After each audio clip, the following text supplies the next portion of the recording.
Shalom, salam sejahtera buat kita semua. Selamat bertemu. Terima kasih sudah meluangkan waktu singkatnya untuk membuka video ini. Saudara-saudara pemuda dan remaja Siento mohon, saat ini mari kita siapkan hati dan pikiran kita untuk mendengarkan pembacaan Alkitab dan merenungkannya bersama. Kiranya Tuhan memberi masing-masing kita hikmat dan kebijaksanaan, serta memberkati hati dan pikiran kita. Selamat mendengarkan. Shalom semua, selamat berkudapa. Mari saat ini kita buka Alkitab. Kita baca 2 Timotius pasal 1 ayatnya yang ke-6. Ayatnya yang ke-6 ini berkata, "Karena itulah kuperingatkan engkau untuk mengobarkan karunia Allah yang ada padamu oleh penumpangan tanganku atasmu." Jadi teman-teman, talenta atau bakat yang kita miliki atau bahkan orang lain miliki itu tidak selalu ada sejak lahir, tapi bakat yang kita miliki itu pada hakikatnya harus dikembangkan. Talenta itu ada ketika kita menyadari dan kita percaya diri untuk mengembangkannya. Maka sangat penting untuk kita berpikir positif, kita berpikir bahwa kita mampu kok untuk mengembangkannya. Terus belajar akan memampukan kita untuk menyingkapkan bakat-bakat yang kita miliki, walaupun bakat-bakat itu terpendam. Nah, bacaan kita pada saat ini adalah potongan dari surat Paulus untuk Timotius, dan berlaku kok untuk kita. Ini mengajarkan kita untuk mengobarkan terus karunia Allah yang ada pada kita. Kita kobarkan, kita kembangkan terus karunia yang Tuhan telah berikan kepada masing-masing kita. Halo teman-teman dan adik-adik pemuda dan remaja Siento mohon, yang belum kenal, saya Christian Sangari, dan kali ini saya akan sharing beberapa hal yang mungkin bisa berguna dan atau menjadi inspirasi bagi kalian semua. Saya ingin mulai dengan sebuah quote dari Albert Einstein yang mungkin kalian sudah pernah dengar, yang berbunyi seperti ini: "Everybody is a genius, but if you judge a fish by its ability to climb a tree, it will live its whole life believing that it is stupid." Dalam bahasa Indonesia, kurang lebih artinya, jika Anda menilai seekor ikan berdasarkan kepandaiannya dalam memanjat pohon, maka seumur hidup si ikan itu akan beranggapan kalau dia memang bodoh. Makna yang bisa kita ambil dari ini kurang lebih bahwa setiap orang memiliki kelebihan dan kekurangannya masing-masing. Dan kita sebaiknya tidak menilai keahlian semua orang dengan standar yang sama, atau menganggap bahwa semua orang memiliki keseragaman. Karena Tuhan memberikan kita masing-masing talenta atau keahlian dan keterampilan yang berbeda-beda untuk saling melengkapi. Nah, sekarang saya ingin share salah satu hobi saya yang saya tekuni, yang mungkin juga adalah talenta teman-teman dan adik-adik sekalian. Untuk contoh hari ini, saya sudah membuat suatu gambar atau ilustrasi salah satu karakter dari Disney film terbarunya mereka, judulnya Raya and the Last Dragon. Jadi temanya itu berdasarkan tema atau budaya dari Asia Tenggara, jadi cukup menarik. Nah, karakter utamanya namanya Raya. Jadi untuk menggambar Raya itu saya pasti akan mencari inspirasi dulu, atau saya akan mencari referensi. Zaman sekarang gampang sekali, tinggal googling aja nama karakternya, nanti di Google muncul banyak sekali foto-foto atau gambar yang ada. Nah, saya tinggal jadikan itu sebagai patokan atau referensi. Jadi seperti ini saya masukkan ke dokumen gitu ya. Jadi saya menggambar menggunakan komputer dan Wacom tablet ya. Jadi bisa langsung gambar di layar. Nah, untuk langkah pertama, biasanya saya akan membuat pose. Saya akan menentukan pose dengan garis-garis atau gambar yang kasar gitu ya. Jadi contohnya seperti ini. Saya gambar dulu pose manusianya. Ini saya langsung menentukan gimana sih nanti gaya tubuhnya si karakter ini. Saya mau dia melakukan aksi atau action seperti apa. Itu saya sudah tentukan dari awal, dan ini saya bisa beberapa kali rubah sampai saya ketemu pose yang saya suka gitu ya. Jadi misalnya ini karena karakternya sebenarnya adalah petarung, jadi saya ingin posenya pose action gitu ya. Jadi saya buatkan seperti itu. Nah, di software saat ini itu teman-teman sebenarnya bisa buat layer ya. Jadi ada beberapa layer yang bisa dibuat untuk memudahkan melakukan gambar gitu ya. Jadi layer kedua itu biasanya saya buat shadow ya, atau bayang. Jadi saya anggap itu ada satu sumber cahaya di satu titik gitu ya, yang memancarkan cahayanya ke arah tertentu. Nah, ini misalnya sumbernya ada di sini, mungkin bola lampu atau matahari gitu ya. Berarti di belakangnya gelap.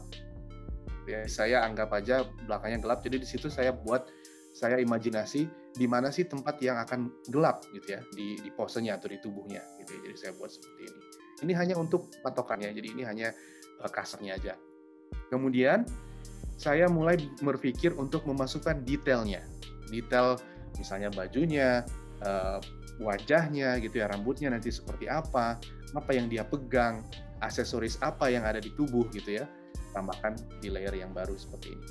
Jadi dari sini pun saya udah mulai kelihatan nanti hasil akhirnya itu seperti apa gitu ya. Jadi di sini saya juga bisa gonta-ganti, saya bisa ganti sesuai dengan keinginan sampai ketemu sesuatu yang pas gitu, yang seret gitu ya. Nah, ini udah mulai kelihatan kan dari sini hasilnya nanti seperti apa. Jadi langkah berikutnya itu adalah kalau di dunia komik atau di dunia ilustrasi, bahasa Inggrisnya inking. Jadi itu seperti menggunakan kalau di seni tradisional itu menggunakan seperti tinta, pulpen tinta untuk menghasilkan line art-nya atau garis-garis yang pasti yang akan menjadi hasil akhirnya.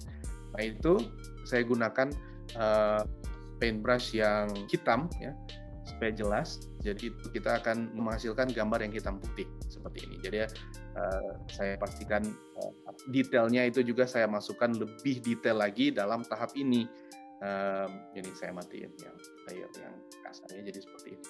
Ya, detail-detailnya saya mengacu kepada referensi yang ada. Jadi gambar ini gitu ya. Karena ini memang karakternya udah ada, itu sudah dibuat oleh orang lain gitu ya. Jadi saya tinggal lihat aja, misalnya bentuk sabuknya seperti apa, letak aksesorisnya ada di mana gitu ya. Jadi tinggal cocokkan dengan gambar sendiri. Tapi kalau misalnya teman-teman mau buat karakter sendiri yang nggak perlu referensi gitu ya, tinggal gambar sendiri mau diletakkan di bagian mana dan sebagainya. Jadi setelah selesai, ini saya matiin dulu yang. Jadi setelah garisnya selesai, biasanya saya akan mulai dengan warna yang simple dulu. Jadi kita definisikan bagian apa itu warnanya apa gitu ya. Jadi saya mulai dengan istilahnya flat colors. Seperti ini. Jadi saya masukkan seperti mewarnai zaman masih kecil gitu ya. Kalau misalnya mau mewarnai buku gambar, buku mewarnai ya prosesnya kurang lebih sama seperti ini. Jadi saya tentukan bagian apa warnanya apa.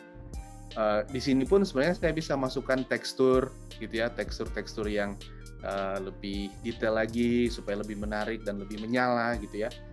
Kemudian setelah saya mewarnai, saya akan lebih detail lagi untuk menambahkan cahaya dan bayang. Masih ingat saya ada kasar letak untuk bayangannya tadi. Saya biasanya akan lebih memperlihatkan itu, sepertinya saya tambahkan layar bayang-bayangnya seperti ini. Jadi saya tetap beranggapan sumber cahayanya dari sebelah sini, berarti di sebelah kanannya ini atau di belakang karakternya ini berarti gelap. Oke, jadi saya bikin bayang-bayangnya. Kemudian yang terakhir, cahaya. Kalau ada cahaya yang sangat terang, itu saya pengen juga lebih kelihatan gitu ya. Jadi saya tambahin glow-nya kayak gini. Nah, ini kan kalau efeknya seperti itu, artinya lebih muncul ya, gambarnya itu lebih seperti 3D ya, jadi lebih keluar gitu dan lebih menyolok. Jadi gambarnya lebih kelihatan profesional juga dengan kalau kita ikuti standar ya sekarang. Nah, begitu kurang lebih. Yang pasti ini tidak semudah atau tidak secepat misalnya 10 menit, enggak. Prosesnya itu bisa makan berjam-jam ya, tergantung seberapa banyak detail gitu ya, atau ada perubahan-perubahan lain gitu. Jadi kesabaran juga itu kunci untuk membuat suatu karya atau gambar ilustrasi yang menarik dan detail. Jadi ya kurang lebih tahap-tahapnya seperti itu, teman-teman. Mudah-mudahan ini bisa menginspirasi teman-teman sekalian. Begitulah kira-kira cara saya menggambar di komputer. Tapi teman-teman dan adik-adik semua bisa juga menggunakan teknik ini dengan pensil atau pulpen dan kertas. Ini juga ada beberapa karya lain yang sudah pernah saya buat.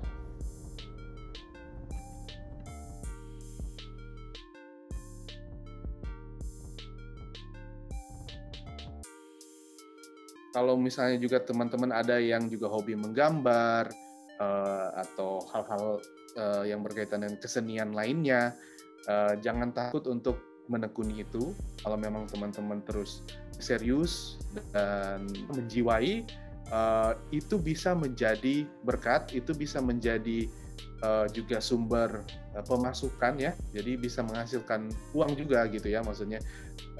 Dan sebenarnya mungkin tips juga untuk teman-teman yang suka dengan seni dan lain sebagainya itu adalah harus rajin untuk terus gambar misalnya, atau rajin untuk terus memainkan alat musik atau apapun yang teman-teman tekuni.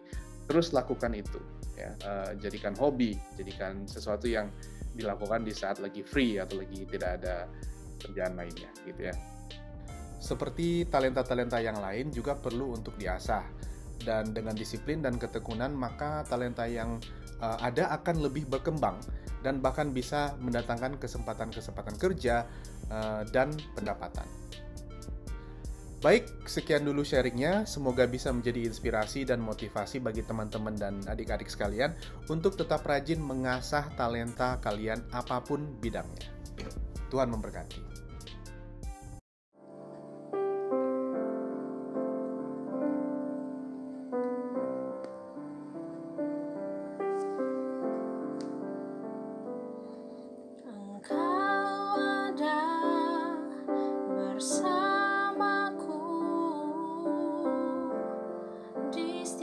Musim hidupku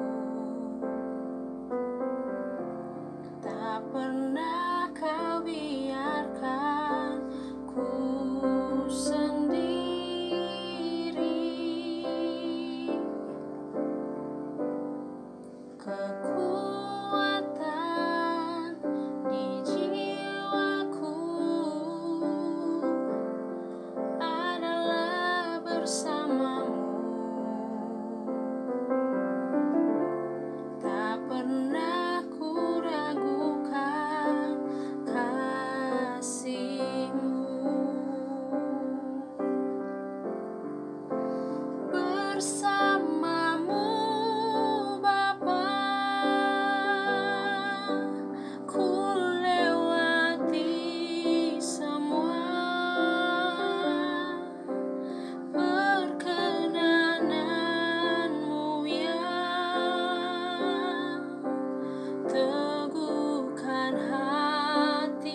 Semoga sabda dan perenungan minggu ini dapat menjadi berkat bagi saudara-saudara pemuda dan remaja Sion Tomohon, serta siapa saja yang mendengarkan.